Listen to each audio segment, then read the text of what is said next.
Hello everyone. In this video I'm going to be discussing how we can take a holistic look at disclosure and the various sociopathic societal paradigms that are being unraveled.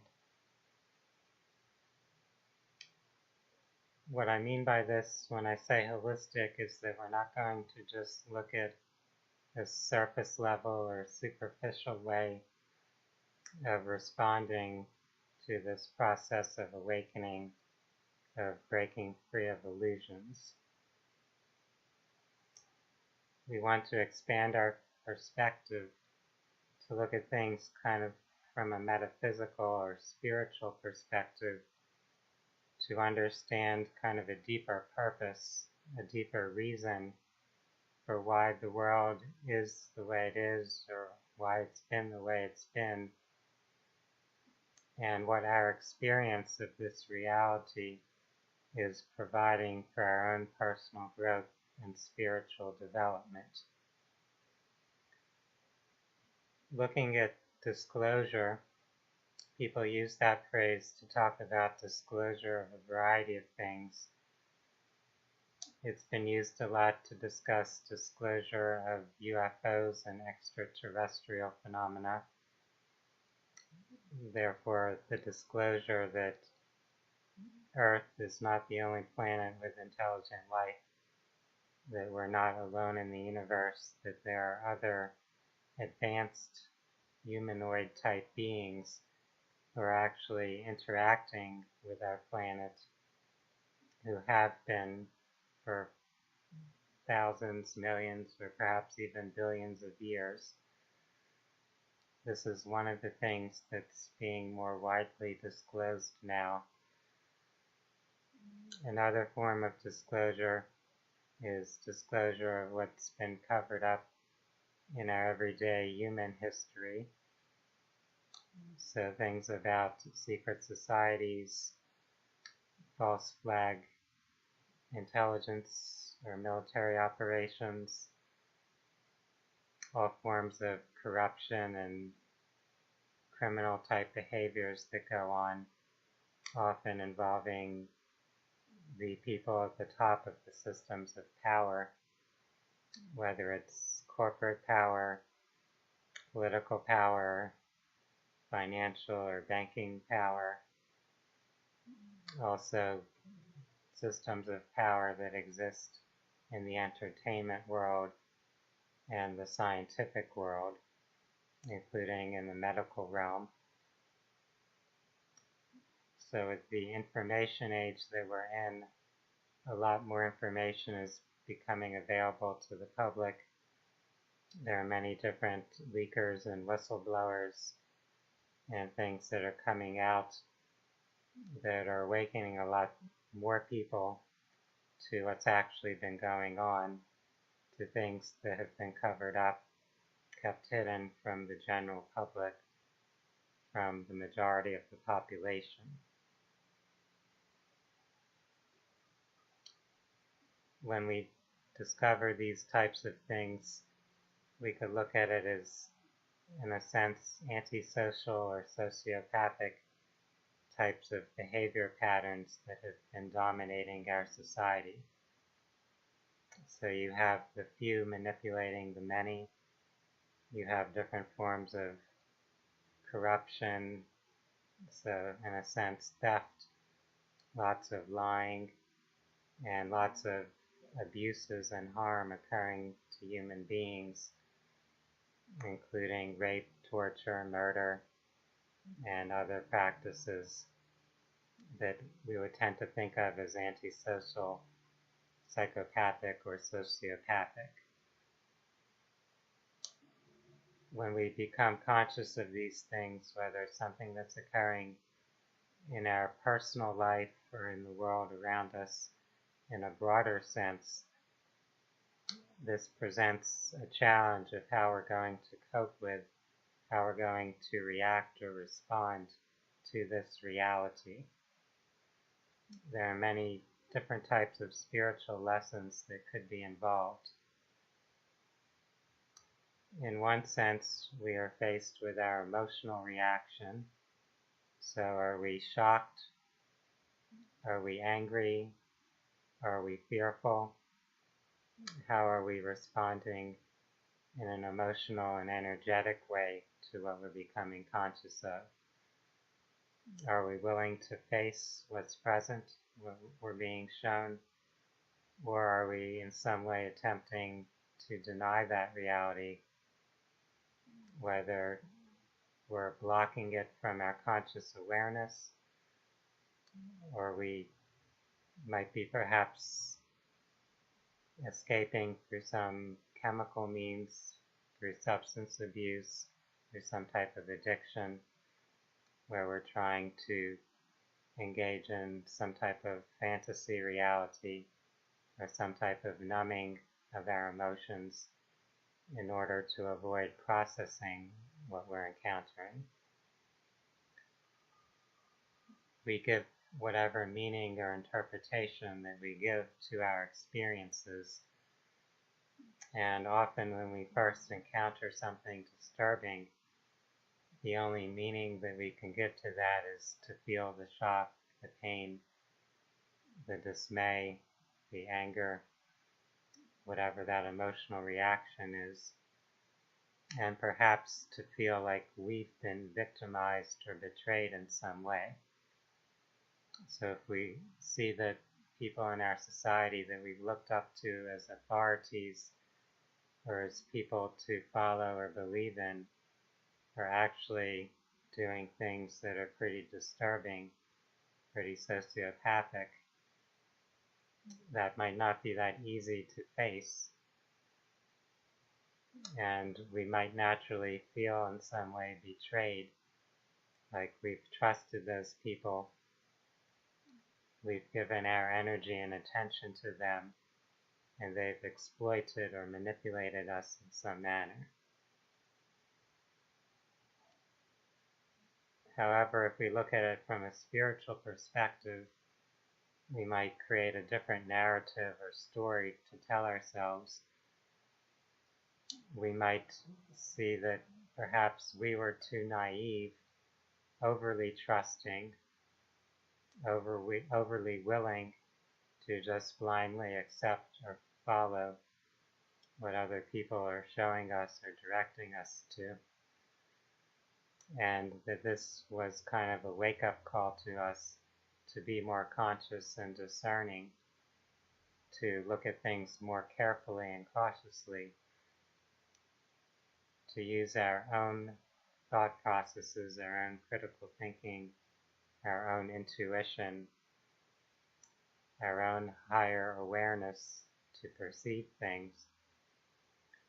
So in that sense, these experiences may be there to help us refine our own consciousness, to perhaps show us our limitations, our weaknesses, our blind spots or imbalances.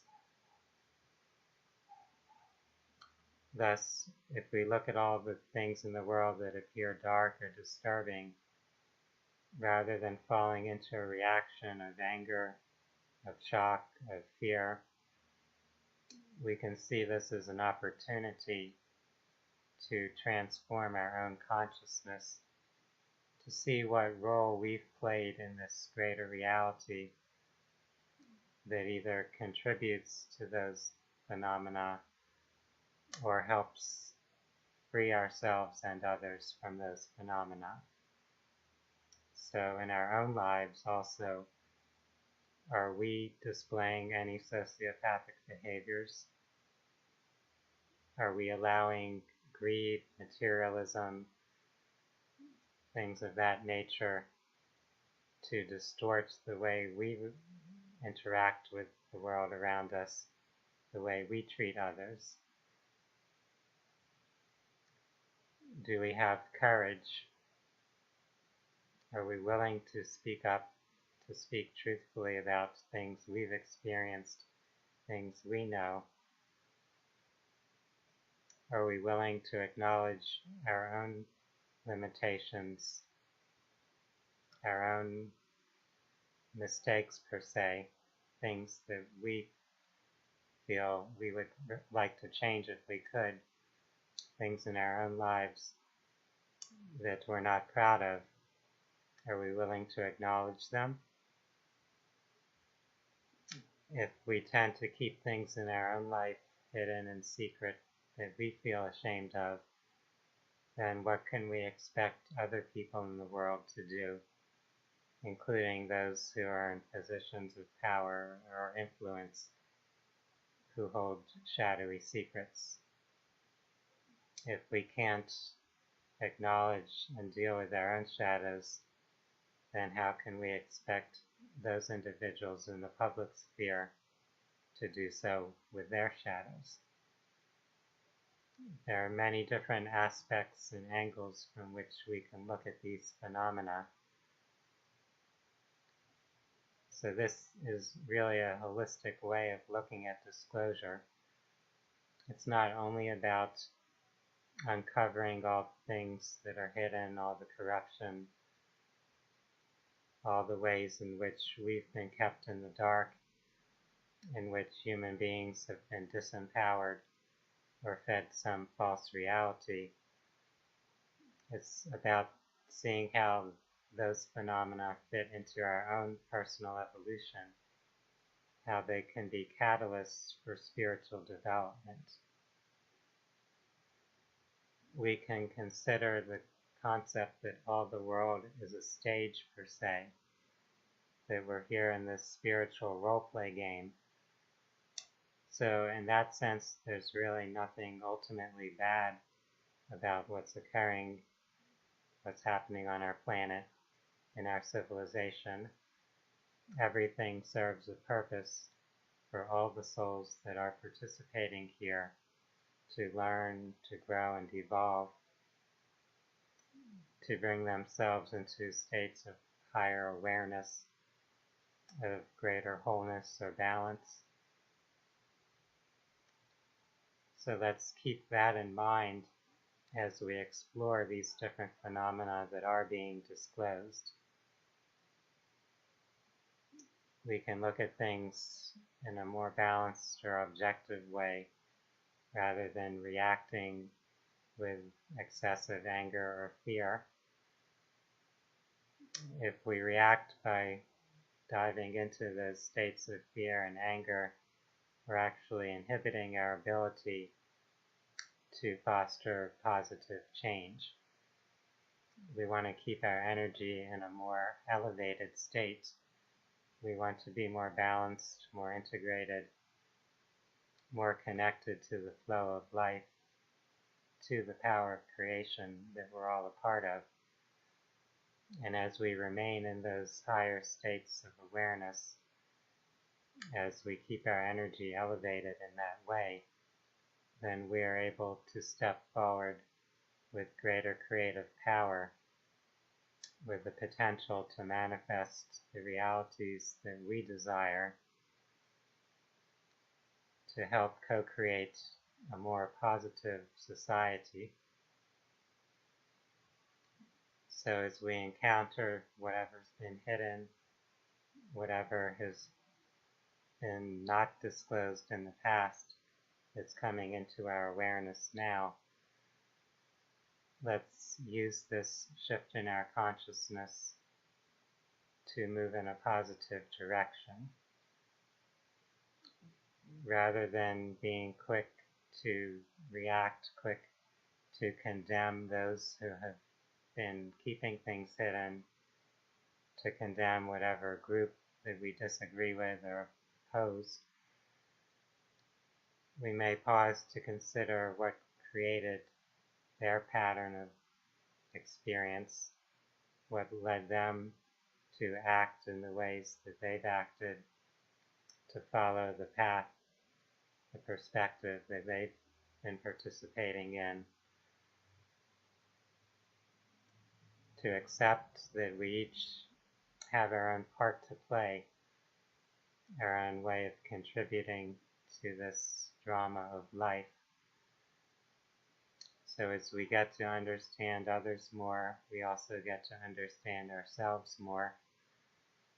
We see the contrast, the comparison, we see the various perspectives that are contributing to our society, to our human experience.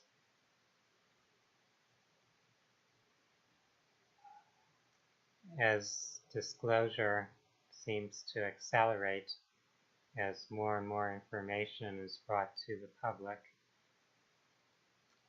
we want to be able to be patient with this process. Patient in the sense that we recognize that not everything is going to come into our own awareness at once. Each step forward prepares us for the next. So with whatever you've become conscious of up until this point, that is preparing you for whatever you may awaken to next. This doesn't all happen in one day. It may happen more rapidly, seemingly so for some than others, but since there really isn't time in a greater spiritual sense, time is just a construct that we've created for this physical experience. Ultimately, we'll all reconnect with our higher essence. We'll all, in a sense, awaken to everything that we've had hidden from ourselves. So there's no pressure to get it all at once or to push other people to snap out of their illusions to make them awaken to things. Everyone will do so in their own timing. Everyone has a higher self or spiritual source that is in some way guiding them, helping them move forward along their path.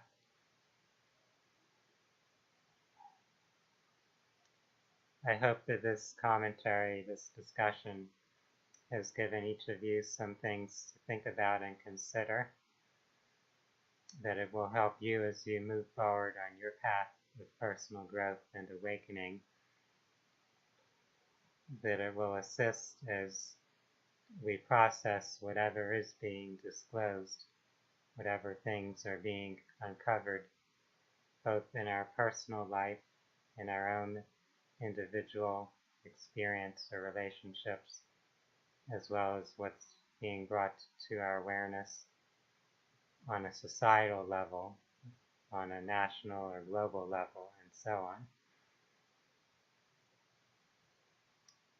For those that are interested in spirituality, holistic health and wellness, personal growth and development, I invite you to view more of my videos.